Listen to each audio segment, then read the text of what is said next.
China now controls more of the global shipping industry than the United States, Japan, and South Korea combined, and it didn't have to fire a single shot to get there. Over the last 2 decades, while the world was busy watching China's rise on land, through its factories, its high-speed rail, and its growing military, the country was quietly building something far more consequential at sea. Today, China builds more than 7 out of every 10 new commercial ships, ordered anywhere on Earth. It operates or holds a stake in ports on nearly every continent, and it possesses a shipbuilding capacity so much larger than America's that the U.S. Navy itself has admitted, in an internal intelligence assessment, that it can no longer compete. This isn't a story about aircraft carriers or missile tests. It's a story about steel, shipyards, and cargo manifest, and it might end up being the most important shift in global power that almost nobody is talking about. For most of the last century, the assumption baked into the global order was simple. The United States built the rules-based system after World War II, and the U.S. Navy enforced it. American and allied shipyards in Japan and South Korea built the tankers and container ships that carried the world's trade, while the U.S. Navy kept the sea lanes open for everyone to use them. That arrangement worked so well for so long that most people stopped thinking about it entirely. Shipping became invisible infrastructure, the kind of thing nobody worries about until it breaks. But somewhere along the way, the physical capacity to actually build ships quietly slipped out of American hands. In 1975, U.S. shipyards launched dozens of major ocean-going vessels a year. By the early 1990s, that had collapsed to a handful, and it never recovered. Today, according to a leaked assessment from the U.S. Navy's own Office of Naval Intelligence, China's shipbuilding capacity is roughly 232 times greater than that of the United States. Chinese yards can produce more than 23 million tons of shipping capacity a year. American yards produce less than 100,000 tons. That is not a gap. That is a different planet entirely. Let's go through what that gap actually means, piece by piece. The first place it shows up is in raw market share. In the first half of 2026 alone, China captured 73.9% of all new orders placed for ocean-going commercial vessels worldwide. According to industry data tracking the sector, it delivered 55.4% of all ships completed globally in that same period, and it's currently sitting on 63.3% of the entire world's shipbuilding backlog. The queue of orders yards haven't gotten around to building yet. On top of that, Chinese yards now control more than 80% of the global market. For offshore engineering equipment, the platforms and vessels used to build things like offshore wind farms and oil rigs, new orders for Chinese-built ships were up 105% year over year, meaning the gap between China and everyone else isn't stabilizing. It's widening. It's worth noting that this squeeze isn't only being felt by the United States, South Korea, and Japan. The 2 countries that anchored most of the non-Chinese shipbuilding world for decades have also been steadily losing share to Chinese yards, even though both remain far more industrially capable in this sector than America does today. When China wins a new order, it's usually South Korea or Japan losing that order, not the US. Since American yards were never really competing for commercial contracts in the first place, that's part of what makes this shift so hard to reverse. It isn't just a US problem that allies can quietly absorb. It's a shrinking pie for every American-aligned shipbuilding nation at once. This matters for reasons that go well beyond who gets to sell the most cargo ships. Modern Chinese shipyards operate under a doctrine the government calls civil-military fusion, which basically means the same yards, the same welders, the same steel supply chains, and often the very same production lines, can switch between building a commercial container ship and building a naval frigate. When a shipyard can crank out oil tankers today and warships tomorrow, using the same workforce and infrastructure, civilian shipbuilding dominance becomes military shipbuilding dominance almost automatically. U.S. Navy planners have projected that by 2035, China's Navy could field around 475 battleships and major combatants, compared to somewhere between 305 and 317 for the United States. If a naval conflict ever actually broke out, and both sides started losing ships, China's industrial base could theoretically replace its losses within weeks. America's could not. There's also a quieter dimension to this that rarely comes up outside of naval planning circles. Wars fought across an ocean aren't won by warships alone. They're won by the unglamorous fleet of tankers, container ships, and supply vessels that keep fuel, ammunition, and equipment flowing to wherever the fighting actually is. Historically, navies have leaned on their country's civilian merchant marine to fill that role during wartime, requisitioning ordinary cargo ships as auxiliary transports. China's merchant fleet, built almost entirely in Chinese yards and increasingly flagged and crewed domestically, gives it an enormous reserve of exactly that kind of sea lift capacity, sitting right next to its navy, ready to be called on in a crisis over Taiwan or anywhere else in the region.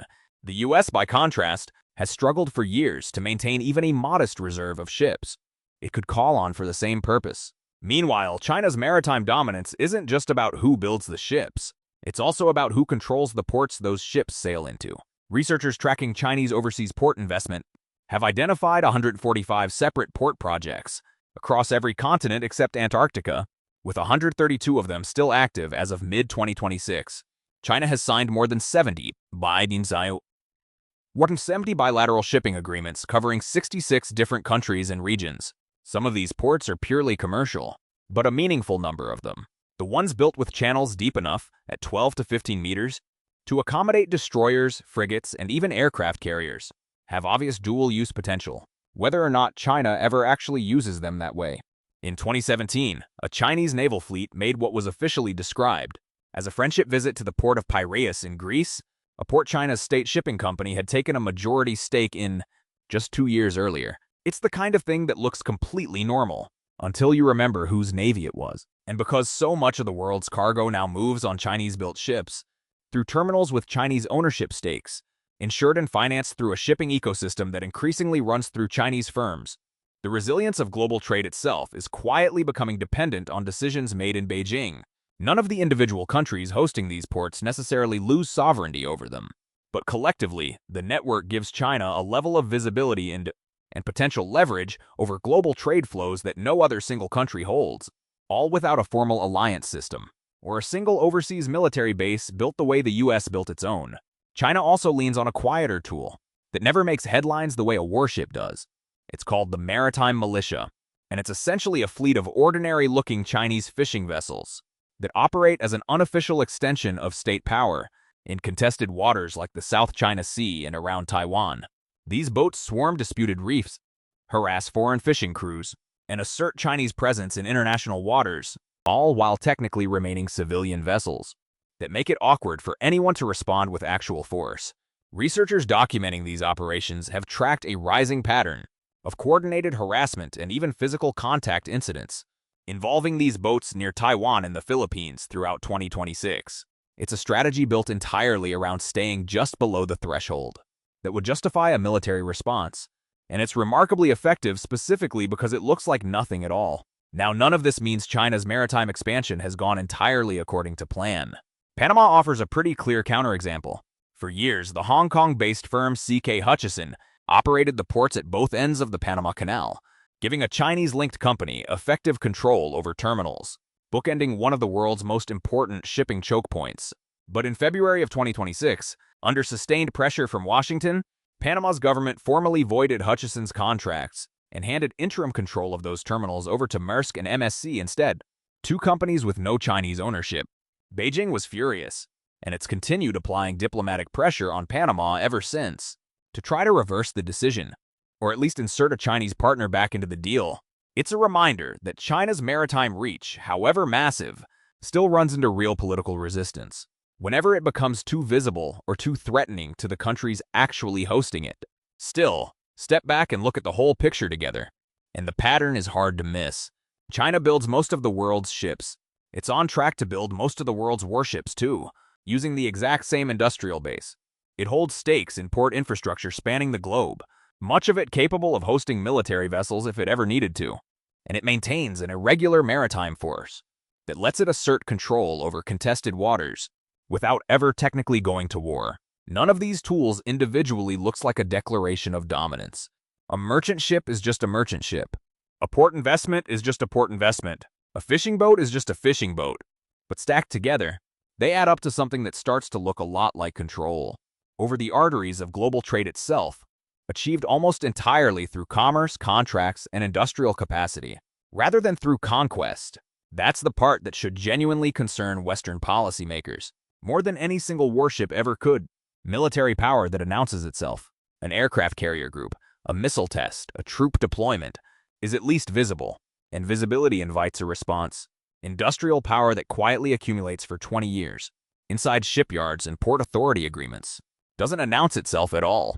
By the time it becomes impossible to ignore, as it arguably already has, the gap it's built is measured not in months but in decades. And closing it back up isn't something any country can simply legislate its way out of. The United States has recently started trying anyway. There's now a maritime action plan aimed at reviving American shipbuilding, along with growing bipartisan alarm in Washington over exactly the numbers laid out here. But rebuilding an entire industrial base, the steel mills, the skilled welders, the supply chains, the decades of institutional shipbuilding knowledge that America let atrophy since the 1970s, isn't something that happens on the timeline of a single presidential term. China spent 30 years building this advantage. Unwinding it, if it's even possible at this point, will likely take just as long. So while the headlines keep focusing on tariffs, chip export controls, and Taiwan Strait tensions, the story that may matter more than any of them is happening in shipyards most people have never heard of, on the coast of a country that figured out decades ago that whoever builds the ships gets to decide, quietly and gradually, who actually controls the sea.